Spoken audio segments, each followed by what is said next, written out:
let's jump in. So we're in the section over here at the end of the alphabet, talking about the letters that have tagim on them, the letters that have crowns.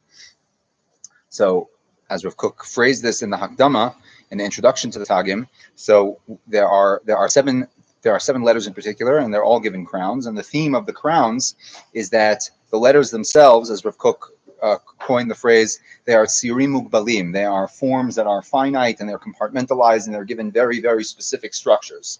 However, predating or preceding on the linear progression, so to speak, of the specific structures that are the letters, the specific structures that form the building blocks of reality.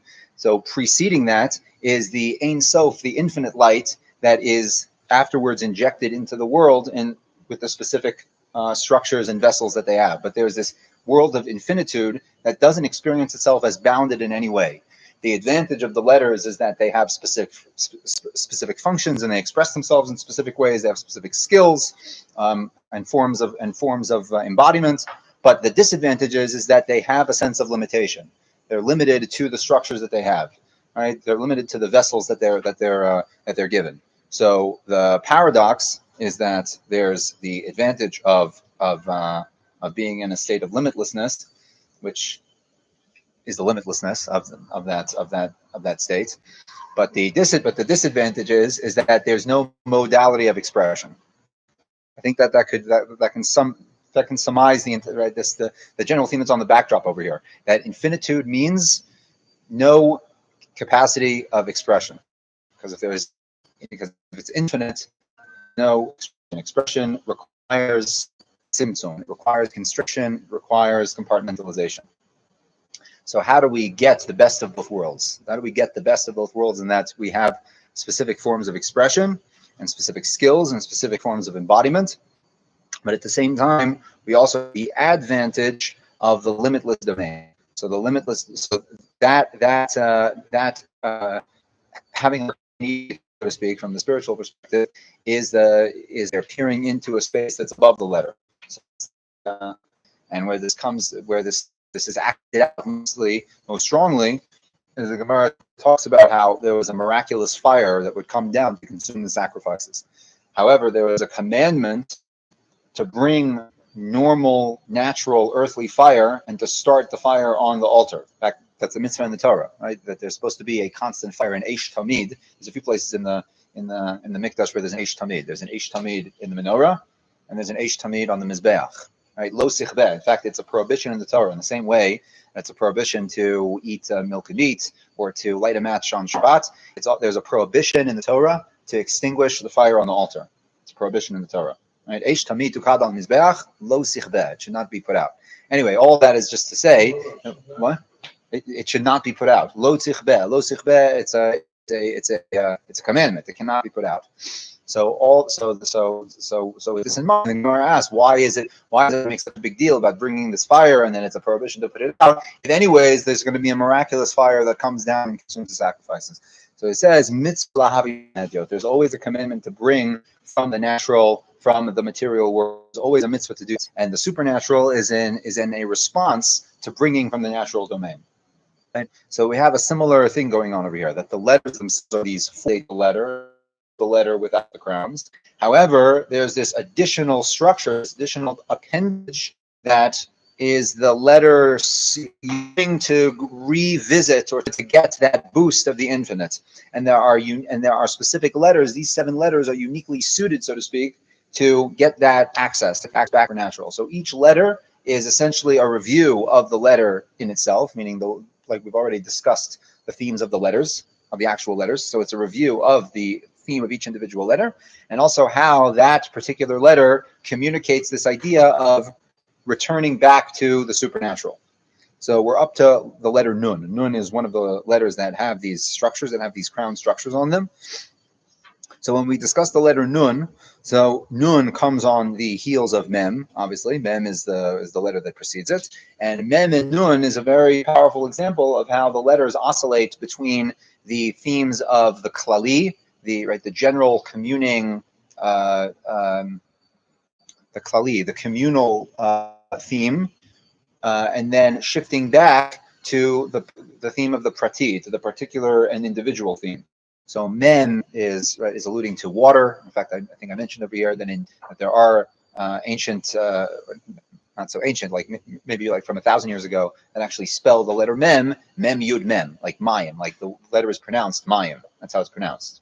Right? So mem is this very water-like flowing theme, which is very much a communing and klali coming together theme. In fact, there's no word in Lashon HaKodesh for water that isn't plural. Water is always plural, mayim. There's no singular water. There's no water, right? It's waters, so, right? It's mayim, like mayim chayim, or chamim, or karim, right? You don't say mayim kar. That's not a word. It's right. It's mayim karim, cold waters. Yeah. So it's very much this klali theme of everything flowing and coming together, right? The flow is this theme of different parts that come together. And then the nun shifts back to the prati theme, the individualistic theme, which is symbolized by the nuneyam, which means the fish of the sea. Nun means fish. So we have this very homogeneous theme of the water being, right, it's the universal solvent. Also, that's another point to highlight, that water is a klali theme because everything dissipates within water, like it makes everything water. So within this homogeneous structure of the water, you have the different points of life, which are the fish in the sea. The fish in the sea are like the individual points of life that are swimming through this klali thing. So the individual emerging from the homogeneity of the klali. That was the general theme of the nun. So now Rav Kook is going to explain how this theme of the nun is a unique access point to the infinitude which precedes the structures of the individual letters. So that's all for sake of introduction. So we'll go and we'll hop into the letter. Yeah. I'm not actually what? Yeah. In your books, I don't know. This is 145. 145. Yeah. Okay. No, it's just the Aramaic word for fish. Yeah. Correct. So with that, we can jump into the nun in the section of the Tagim. So it says Rav Kook, the force of life and the light of life, as it is revealed in the specific points that make themselves known. Right. Again, the homogeneity of the water, very klali. No individual can, so to speak, voice themselves or express them. They emerge from that. And through that, there's a next level of life, which he calls chayim chativim. Chativa means what's a good translation for chativa in English? It means a structure that is put together from other blocks, kind of like you can imagine, like in your mind, you have like a little bricks or something like that, and you put them together, and they make this compound structure, a chativa, like a cohesive structure. Mutsagim b'tchuna organit, and they present themselves in an organic structure or an organic embodiment. Kol kocham v'cheilam hanifla, all of their power and all of their valor, hanotim bahem osma v'chefetz kabir, that gives them strength and willpower, bilti posek, which is unending. So lekuchim him, strength is taken me'oto ster elyon sheraz hachayim, from that hidden place, sublime hidden place, which is the secret of life itself. So here already he's alluding to why the nun specifically is one of the letters that has the crown structure that this ability to form what he calls chayim chativim, compound organic structures, comes from this transcendent place. Who omeid mima l'chol mutzagei chiyut v'chayim, that stands beyond any sign of life as we come to face. So he's going to explain what that means. From that hidden place, it gives rise, like the rising sun. The kochot elyonim, and sparkles from within them this transcendent force, which allows them to interconnect. Imotam hakochot hamufafot v'habshubitzrat hachim b'chol ma'arachoteim. It allows all of the forces that have been folded in on themselves to connect into a systematic structure. So here he's already alluding to another point that we discussed in Ot Nun. The nun is made up of two structures. It's like two letters kind of laid on each other. One is the Zion and the Chaf. If you imagine, if you take a Zion and a Chaf and you kind of match them up together, so that would form a nun. Like the part of the nun looks like a Zion, and the bottom part of the nun looks like a Chaf.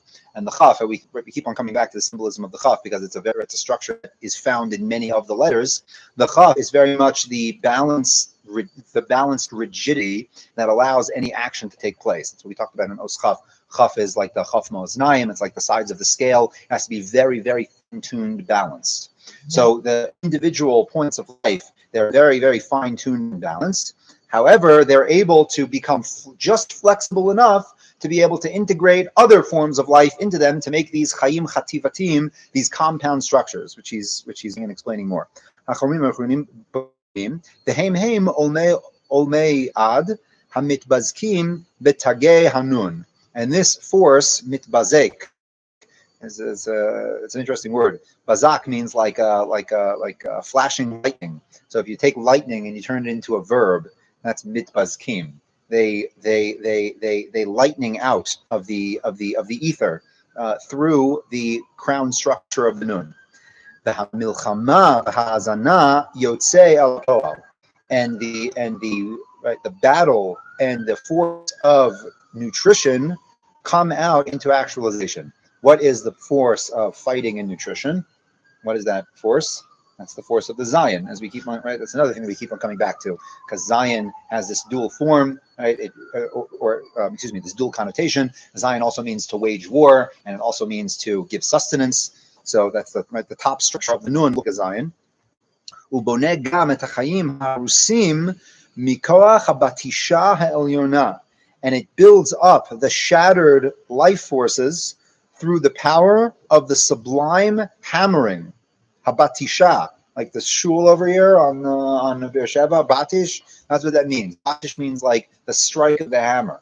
Botesh, what do you do with a hammer? You're botesh. Yeah, a hammer smashes things. So this power to rebuild the shattered fragments of life and restructure them into chayim chativatim, into compound life forms, comes from the sublime hammering. Shel shitfei hazormim hakabirim, from the tremendous, powerful flows, hamitalchim betoch hanukudot, that flow through the specific points. Okay, flow through this. What are the points that he's talking about? From the beginning of the paragraph, that these individual points of life that emerge from the homogeneity of the water, there's the beginnings, the inklings of individualism that emerge from the crushing generality, that the individual voices are able to be heard. So it flows through those individual nikudot. That they are given awakenings from their foundational essence. Which is like the flow of the river of generality, shehit mazgu, that integrate bahem, within them, hatsurot hapratiot, the individual forms, v'hayu lekoach echad, and then they become one unified force, amitz, very powerful and very bold. Hamigale et oshro b'hamon pratav, that reveals its richness in all of its specificities, with all of its individual points. Okay, that's very, very poetic, very powerful. I hope you're all following it. But just in case you weren't, we can just review outside and give it a slightly different language. We talked about in Os Nun, there's a little bit of review, but I think it's good to review. The idea of the Os Nun, we quoted the Yerushalmi in Masechah Sanhedrin, that we have this conversation between Moshe and God. When Moshe goes up to the mountain and he's receiving the Torah, God doesn't give him a list of laws. Rather, he gives him 49 right? For each law, he gives him 49 possibilities for how something is kosher and 49 possibilities for how something is puzzle. He gives him 49 options for tahor, for pure, and then 49 possibilities for tameh, impure. So Moshe is getting tired of this wide array of options. So Moshe says to God, he says, "Can't you just give me the halacha?" And God says, "There is no halacha. There's no halacha. I'm giving you the system of how it works. And then you have to go and use the system and come to a conclusion." And the conclusion whatever conclusion you arrive at, that will be the halacha. And we said when we talked about Os Nun that this was the theme of Nun. The theme of Nun was to learn how from the full spectrum of possibility, which is this very klali energy, can emerge the individual assertion, the assertion of the individual's voice. Right? Water is right. It's great that we have a flow and everything can mesh together and feel connected. That's very, very good. The downside of the flowing water energy is that the individual voice is crushed and silenced. So the Nun energy comes about to allow the individual voice to emerge from the crushing generality. Now Rav Kook takes this a step further. He says, once you have the individual points of life, now what we want to do is maintain the individual points of life, but to build an additional structure that's a higher order of life through the structures coming together. The best example of this, as I was reading this, is literally the cells in your body that make up the organism. Right? We're not aware of the individual, the billions of cells that make up our bodies, but each individual cell is alive in and of itself. There's like a whole ecosystem going on in each cell with all the little organelles, and they're all working together. There's tremendous complexity. There's transfer of energy. There's the storage of DNA. There's making sure that things go in and out with the permeable membrane. There's a tremendous amount of complexity going on. Each individual cell is its own life. However, how long can each individual cell last if it's separated from the organism? Once the cell is separated from the mother organism, it dies very quickly. It can survive, but not for long. It very quickly dies.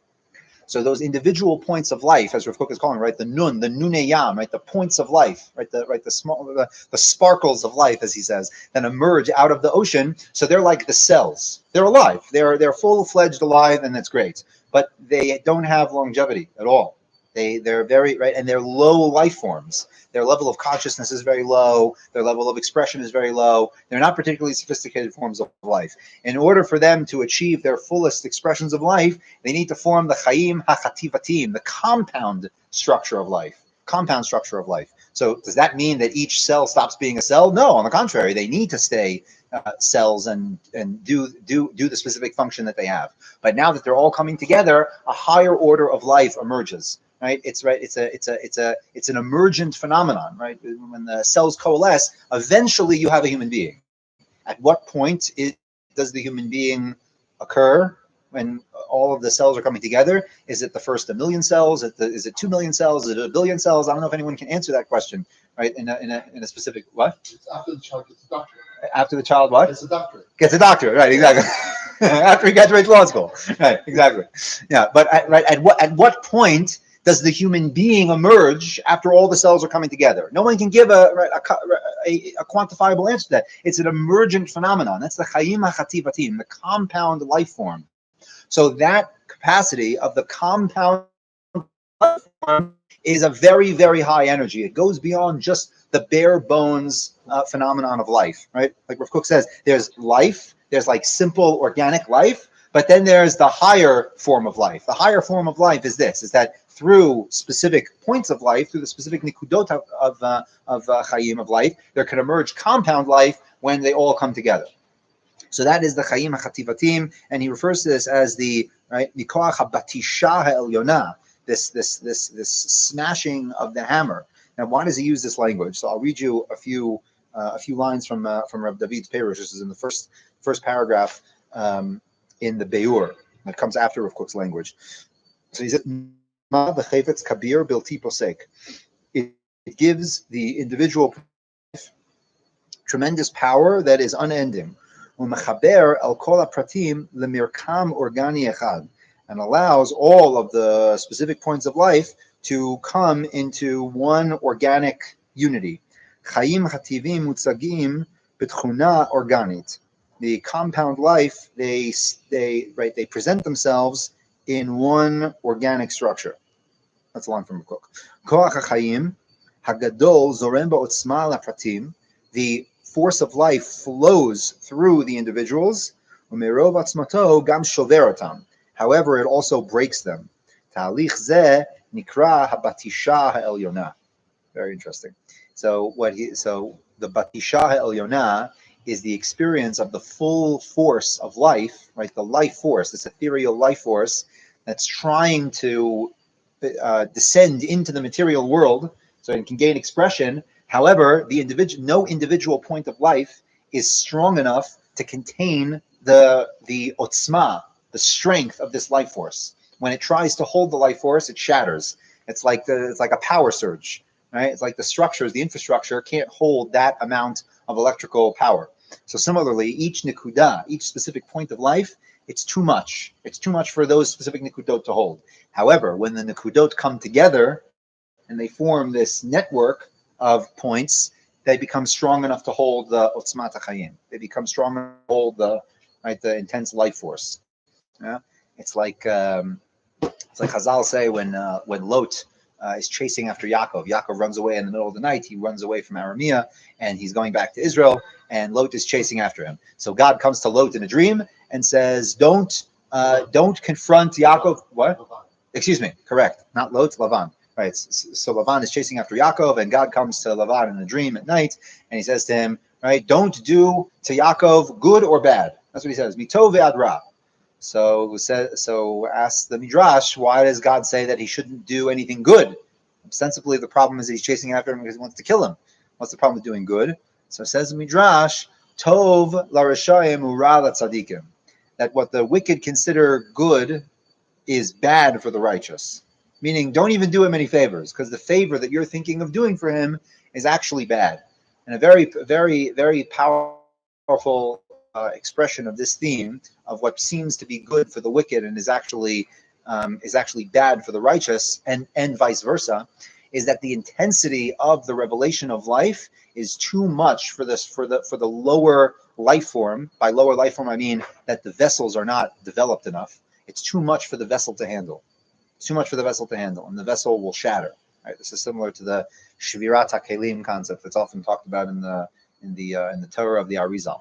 That because the vessels aren't bound together in a stable network, they're not able to hold the otzma, the intensity of the forces of life.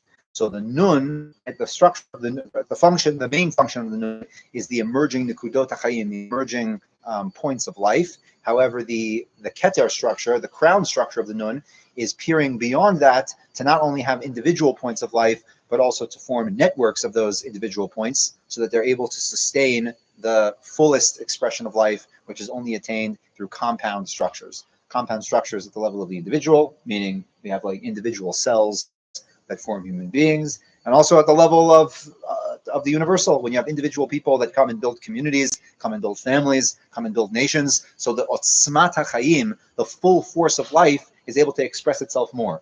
So to the extent that we network with each other, more life is able to be expressed. That is, in the end of the day, the takeaway from the crown of the nun. It's important that we have the emergence of individual points of life, because in the end of the day, homogeneity will crush any expression of the individual. That's level one, so to speak. That's Nun 101. But the senior level seminar of Nun, right, is to know that once we have the individual points of life, now we have to network, because the network is the thing that's able to hold and carry the otzmat hachayim, the full power of life, to its fullest. Two things come to mind. Is like the third commandment, third. The Jewish people could hear the first two, but then the third one was like blowing the circuits, sort of. Okay, that's interesting. I never thought of it in that way. I mean, certainly in general, the idea of being able to hear prophecy is because the intensity is right. It's not because we're deaf to it, but on the contrary, the intensity would be too much. I think we spoke about this on Shabbat, on Erev Shabbat. We had this conversation briefly. So there's a fascinating source in the Rambam in Moreh Nevuchim in Chelik Beis, Parak Lamed Gimel. He says that where he quotes the pasuk from Sefer Devarim, which is recounted. Says